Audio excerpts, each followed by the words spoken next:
A gente conversa com o doutor Luiz Bezerra, que já está aqui na nossa mesa de café da manhã, que eu agradeço muito a disponibilidade do doutor Luiz Bezerra a vir aqui hoje falar sobre esse tema tão importante. A gente sabe que a agenda de médico é sempre muito lotada, né?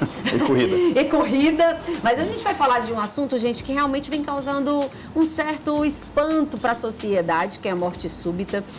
Mais de 250 mil a 300 mil pessoas por ano no Brasil vêm morrendo de doença cardiovascular. De doença cardiovascular, né? Que acomete a questão dessa morte súbita que a gente vai comentar aqui hoje com você. Que é algo que acontece que você não está esperando. Você tá tudo bem, tá ótimo, faz todos... Gente, mas ele fez todos os exames. Tava tudo bem, tava tudo ok, e do nada, pô, que acontece? Pois é, infelizmente isso vem acontecendo, gente, um número maior, o que me chamou a atenção, que é um número maior que a soma das mortes por câncer de mama, doenças pulmonares e acidentes. Só para vocês terem uma ideia, como é grande o número de pessoas que vêm aí perdendo a vida por conta de morte súbita, né? Bom dia, doutor Luiz. Seja bem-vindo ao nosso programa. Muito obrigada mais uma vez pela sua disponibilidade de estar aqui junto com a gente. Obrigado. Primeiro eu queria que você passasse, não é assustando ninguém, tá, gente? Mas realmente foi um tema sugerido por nossos telespectadores e a gente agradece também a sua participação. Já pode mandar sua mensagem, a sua pergunta para o 995539291 e também para o @PGM Bom Demais. Doutor, o que caracteriza a morte súbita? O que é a morte súbita aí para a gente estar compartilhando com o pessoal de casa? Bem, primeiro é importante a gente diferenciar o que é morte cardiovascular de morte súbita. Ótimo. A morte cardiovascular é a morte relacionada a qualquer doença cardiovascular. Por exemplo, o cidadão que morre por um infarto, que morre por um AVC, que morre por alguma doença como uma dissecção de aorta, alguma doença desse tipo. Isso é uma doença cardiovascular. Quando ela acontece em menos de uma hora do início dos sintomas em ambiente extra-hospitalar, é o que nós chamamos de morte súbita. Então, para ser considerada morte súbita, ela tem que acontecer em até uma hora do início dos sintomas, em ambiente extra-hospitalar ou numa sala de urgência, ou seja, não deu tempo de internar o paciente, ele faleceu antes dos cuidados serem estabelecidos. Então, às vezes você pode morrer subitamente por uma morte cardiovascular, mas existem outras mortes súbitas que não são necessariamente cardiovasculares, né? Vou dar um exemplo muito simples. Sim. A morte cardíaca por um infarto, antes de uma hora do início dos sintomas, é uma morte súbita.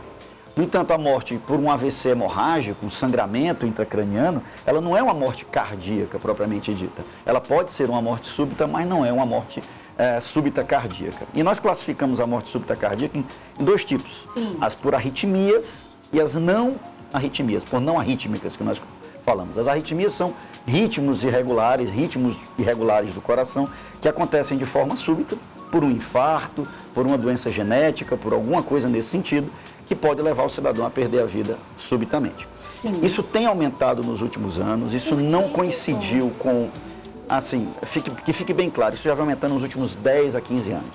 As mortes cardiovasculares, elas são a principal causa de morte no mundo ocidental. Para que você tenha uma ideia, a soma de todos os cânceres, todos os tipos de câncer, ainda morre a metade só das doenças cardiovasculares. Sério, doutor? Olha só, gente. Que isso número alarmante, né, doutor? Pra você ter uma ideia, isso seriam 6 aviões caindo todos os dias. No Brasil, isso eu estou falando só de Brasil. Imagine o número de pessoas que morrem em 6 aviões lotados caindo todo dia. Isso é o que morre de doença cardiovascular no Brasil. Então, um número assustador. Isso já vem há muitas décadas. Não houve um aumento na última semana, no último mês ou no último ano, nem está relacionado diretamente à pandemia, etc. A pandemia houve um aumento, sim, de 7%.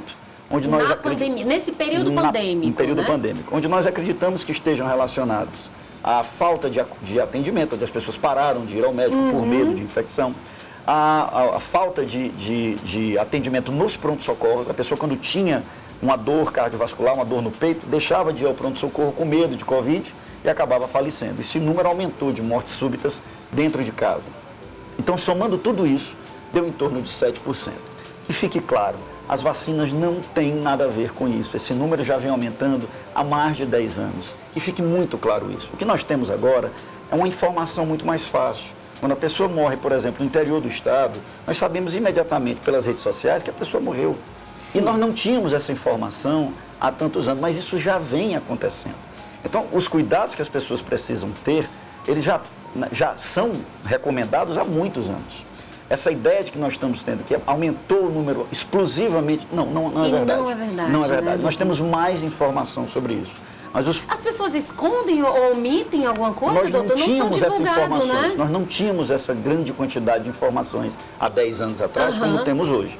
Mas veja, os hábitos ruins, o aumento da hipertensão arterial, o aumento do peso, o descontrole no colesterol alto. Já está chegando pergunta realmente relacionada a isso que você está acabando de falar, o tabagismo, que é justamente isso que eu quero que você pontue novamente. O que pode causar, né? O que pode trazer essa questão da morte súbita? Bom, até os 35 anos, a principal causa de morte súbita são doenças genéticas, doenças que a pessoa já nasceu com isso. Normalmente atletas, pessoas jovens, saudáveis, que morrem de morte súbita, normalmente têm uma doença genética. Normalmente é isso. Após os 35, 40 anos, aí a causa principal é infarto. É a principal causa, a doença coronariana, que nós chamamos de entupimento das artérias do coração. Essa é a principal causa após os 40 anos. Pra você ter uma ideia, por que isso? Alimentação, doutor? O estilo de vida? As artérias vão entupindo ao longo dos anos pelos fatores de risco. Colesterol alto, sobrepeso, hipertensão, tabagismo, consumo de muita gordura, isso é um problema. As frituras, sim, tem gordura trans, principalmente, que elas não conseguem sair do organismo, uma dificuldade que você tem. Então, todos esses fatores de risco, somados, vão entupindo ao longo do tempo as artérias do coração. E podem entupir também as artérias do cérebro. E quando entope a artéria do cérebro, nós chamamos de AVC. Quando entope do coração, nós chamamos de infarto. E assim é que é a diferença básica entre eles. E todas são doenças cardiovasculares. Gente, estou impressionada com a explicação e o número aqui do Dr. Luiz Bezerra. E, mais uma vez, a gente não está querendo assustar os telespectadores, mas serve como um alerta para você. E veio também essa pergunta que está chegando mensagem aqui, doutor, também relacionada a essa questão que você acabou de posicionar. Entupido coração e o AVC. Os dois podem causar a morte súbita? Podem causar a morte súbita. Como eu disse, se for antes de 1 hora do início dos sintomas, o paciente falecer, nós consideramos como morte súbita. Agora existe a morte súbita cardíaca e a morte súbita não cardíaca, essa é a diferença. Essa é a diferença, A morte cerebral, a morte do AVC, um sangramento cerebral, ele pode evoluir com morte súbita, mas não necessariamente é uma causa cardíaca. Entendi. Olha, eu sou Luciana, tenho 48 anos, peso 51 quilos. Eu tenho uma arritmia, não faço uso de nenhum medicamento. Isso é perigoso? Pode causar morte súbita? Excelente pergunta. Luciano, né? E Luciana. Luciana, as arritmias normalmente são doenças benignas, de evolução tranquila. Você sente alguma palpitação ou outra e elas normalmente não evoluem com quadros mais graves. No entanto, há um tipo específico de arritmias que podem levar ao AVC, e essa sim é muito importante. Arritmia levar ao AVC, doutor? Ela cria um coágulo no coração e esse coágulo pode desprender do coração e ir para a cabeça. É o que nós chamamos de fibrilação atrial. Se essa for a sua arritmia, sim, essa precisa de cuidados, de medicações específicas e tratamentos específicos. E existe um tipo de arritmia, um tipo mais grave, que pode levar sim à morte súbita. São as arritmias que nós chamamos de arritmias ventriculares. Essas arritmias são aquelas mais graves, aquelas que levam o paciente a perder a consciência e fatalmente pode acontecer a morte. E isso seria de uma forma mais genética ou adquirida, doutor, também? Existem 2 tipos. Até os 35 anos, como eu disse, são doenças mais genéticas. Sim. Depois dos 35 anos, a causa mais comum é o infarto. É o infarto, né? Infarto. Gente, olha só. O infarto pode levar à arritmia, é isso que eu quero que fique claro. Informação valiosíssima que o Dr. Luiz Bezerra está trazendo hoje aqui pra gente. Você pode continuar participando pelo 995539291. Tá mandando mensagem aqui, doutor, mas enquanto isso, eu queria saber de grupos de riscos que podem estar presentes nessa questão de morte súbita. Tem algum grupo de risco ou não? Como você já pontuou, estilo de vida, alimentação? Isso é uma coisa muito interessante essa sua pergunta. Veja, aqueles pacientes que já têm doença cardíaca, que já tiveram um infarto, que têm um coração dilatado, que tem várias outras doenças associadas, é claro que esse grupo é maior, né? Tem mais chance de morrer. Mas se você pegar o número absoluto de pessoas de morte súbita, são pessoas que não têm doença cardiovascular estabelecida, porque o número é maior, absolutamente. Vou dar um exemplo simples. Vamos imaginar de 1000 pessoas que morrem subitamente, digamos ali, uma boa parte, cerca de 600, 700, são pessoas que não tinham doença nenhuma. Por que, Luiz? Porque acontece? Porque se você pegar 0,1% das pessoas do mundo inteiro, é muita gente. Se você pegar o número de mortes súbitas de pessoas que morrem subitamente, a grande maioria delas, não tinha uma doença propriamente dita, estabelecida ou descoberta. E por que esse número parece estranho, né? Olha, a pessoa não tem nada e morre mais, é porque o número de pessoas que não tem nada morre é muito maior do que pessoas que têm doença cardiovascular. O número de pessoas com doença cardiovascular proporcionalmente morre mais. Mas se você pegar números absolutos, as pessoas com nenhuma doença diagnosticada morrem mais. É um número que parece paradoxal. Por que não se cuida, doutor? É porque normalmente essas doenças são silenciosas. Muitas dessas doenças são silenciosas. Você tem uma ideia, esse entupimento das coronárias, ele acontece ao longo de 10, 15 anos de forma muito silenciosa. A hipertensão arterial, que é um dos fatores de risco principais. E que a maioria das pessoas hoje em dia tem. Você tem uma ideia, são 50 milhões de brasileiros que têm hipertensão arterial e desses quase 50% nem sabe que tem. E essa quantidade de pessoas sem sintomas está exposta aos riscos. Não espere ter dor de cabeça para achar que tem hipertensão arterial. Ela não dá dor de cabeça. Isso é um outro mito que se passa. Que as pessoas têm, eu não tenho dor de cabeça, então não tenho pressão alta. Isso não se relaciona. Então, procure o seu médico, faça um check-up pelo menos uma vez ao ano, se você tem mais de 50 anos, principalmente, e avalie os fatores de risco. Vai fazer uma atividade física, sobretudo atividade esportiva intensa, como crossfit, corridas. Faça uma atividade com uma avaliação cardiovascular. É simples, é rápida, um exame físico e um eletrocardiograma resolve 90% das vezes. Dificilmente você vai ter que fazer grandes exames complexos. Doutor, até pegando esse gancho aqui, o Ed está perguntando assim, doutor, qual o exame que se detecta as veias do coração entupido? Muito boa pergunta. Bom, além do exame físico inicialmente, porque existem sintomas em que o médico vai normalmente descobrir através da história, conversando com o paciente. Mas existem, por exemplo, o eletrocardiograma, o teste de esteira, que é aquele teste feito no hospital, na clínica, onde o paciente corre numa esteira e você vê o coração dele no monitor, vê a parte elétrica do coração. E hoje já existem as tomografias, que são imagens que nós vemos dentro das coronárias, e o cateterismo, que são os 4 exames básicos que a gente vê isso aí. Doutor, eu quero lhe dizer que se tem um monte de perguntas que já tem gente, pelo amor de Deus, me diz onde é que o doutor atende que eu quero ir para.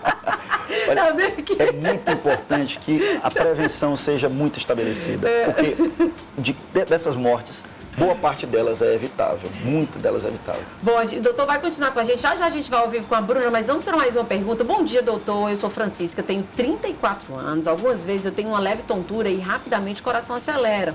O que causa esses sintomas? Sem falar que eu tenho muita dor de cabeça.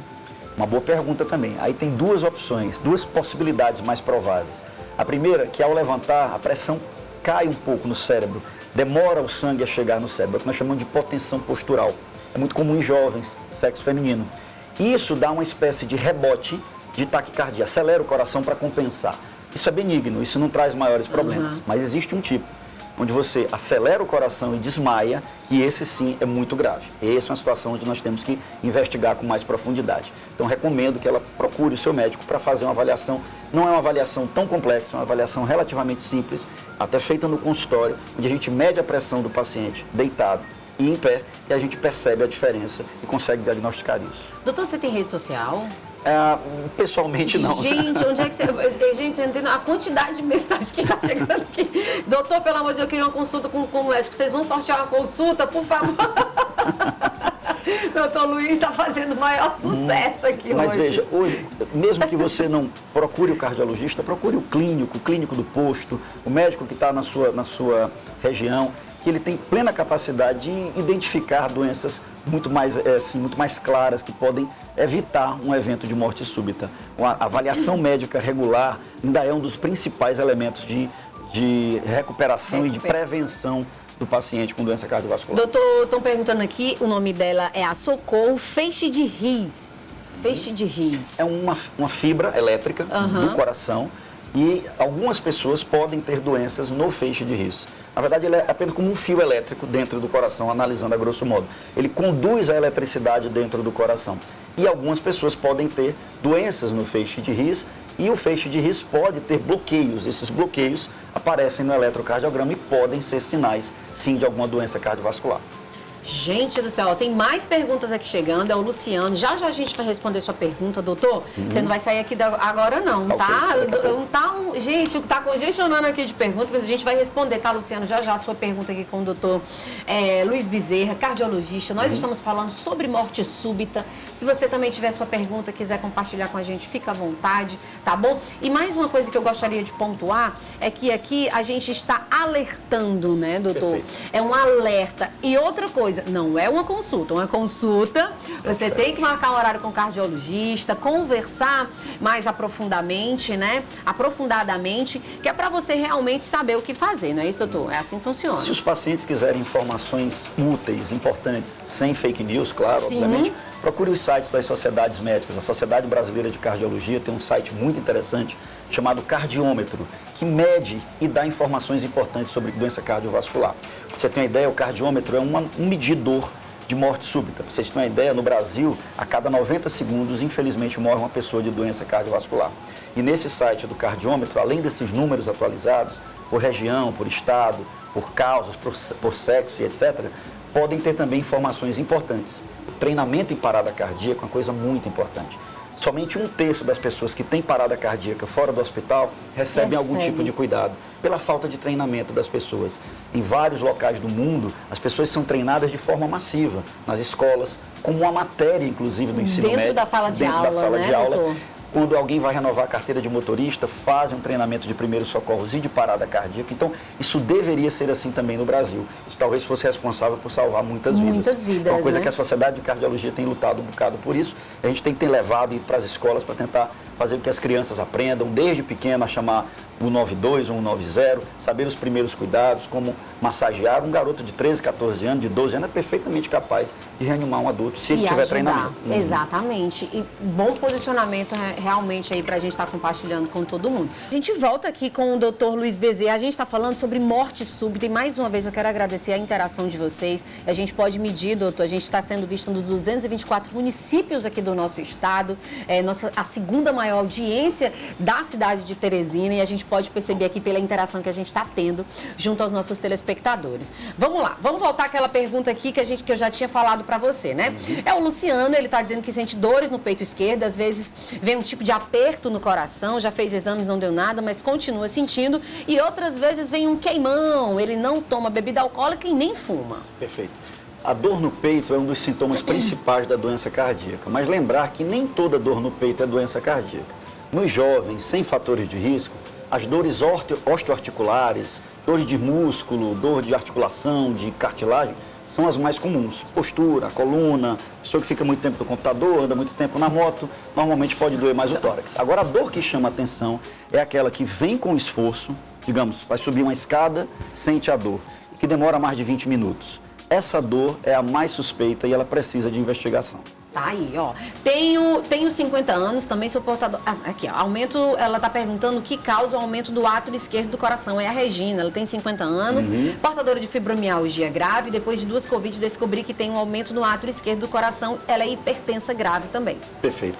Existem muitos aumentos do átrio esquerdo que podem levar a arritmias, mas as principais são a obesidade, é uma das situações, a hipertensão arterial, doenças na válvula mitral, que é uma válvula, a válvula mitral pode aumentar o átrio esquerdo, e alguns tipos de arritmia também dilatam o átrio.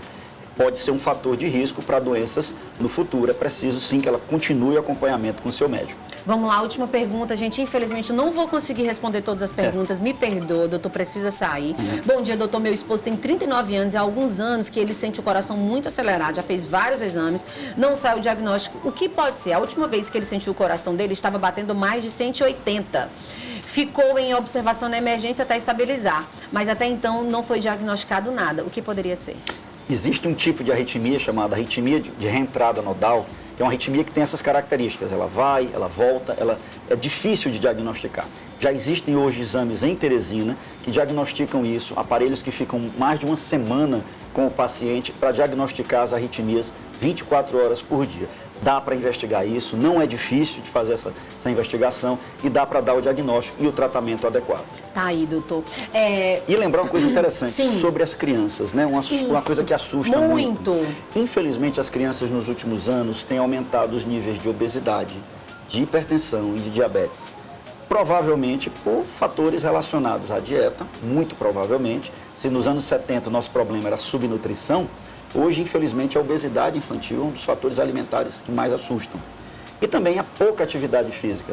Na minha época, a gente brincava muito, corria na rua. Hoje, as dificuldades levam as crianças a ficarem mais tempo em casa, mais presas ao celular, ao tablet, menos atividades. E isso também converge para esse aumento. Então, fatores de risco nas crianças, como diabetes, obesidade, hipertensão, levam, infelizmente, ao aumento de doenças cardiovasculares mais precoces, antes dos 20 anos, antes dos 30 anos, que pode acontecer. Isso também é parte da explicação de por que mais jovens têm levado a doença cardiovascular mais precoce. Já de criança, não tendo uma qualidade de vida dentro dos padrões, gente, eu digo dentro dos padrões, é alimentação, é esporte, enfim. Aí vem aquela coisa, mas tem aquele que é atleta, corredor, não sei o quê, e aconteceu algo. Esse é o que nós chamamos de fora da estatística. Agora, lembre-se, o esporte como prevenção é muito bom.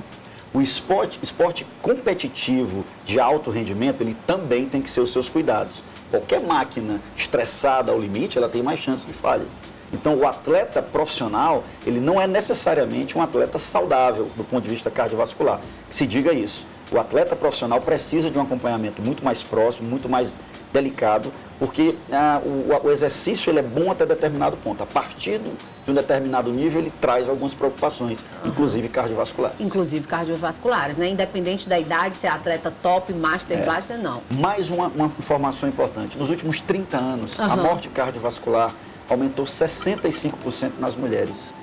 Infelizmente... Era o número maior entre homens, mas nas mulheres também aumentou. Isso, para você ter uma ideia, nos anos 70, de cada 10 infartos, 9 eram em homens.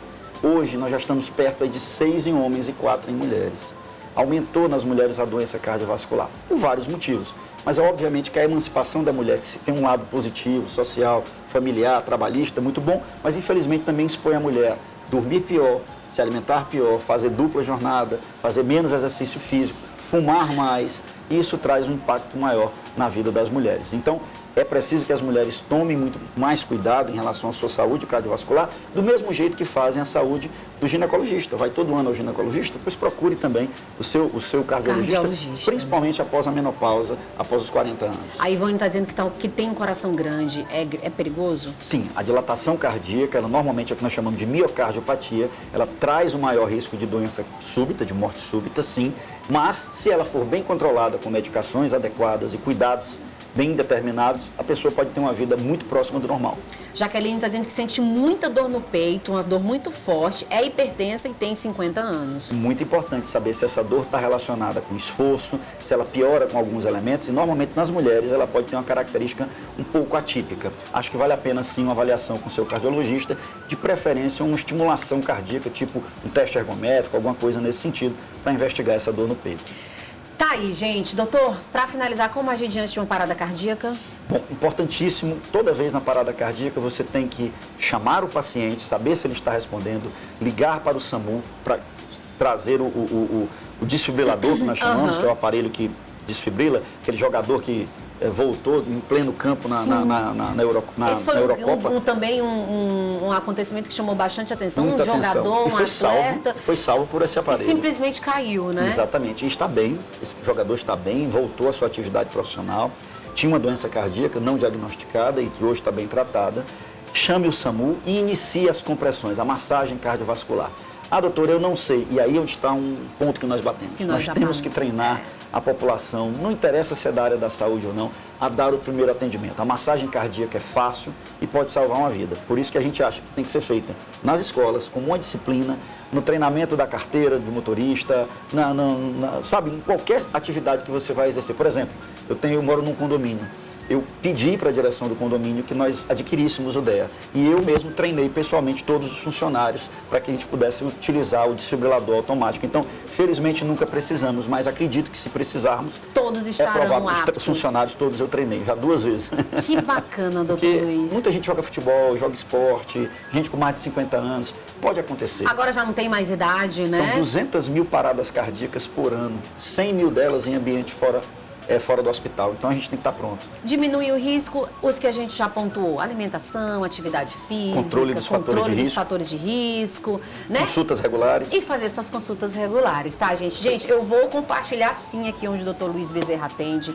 Ele atende na clínica Cardiovida, porque uma enxurrada de perguntas aqui, querendo saber onde encontrar o Dr. Luiz Bezerra. Ele atende na Cardiovida, tá? Tô até quebrando protocolos aqui, porque realmente, pelo amor de Deus, Estefânia. Procura sempre o seu cardiologista, mesmo que se você não tiver, tudo bem, é factível investigar alguma outra causa, mas até o seu clínico, o seu médico de confiança pode ajudar você.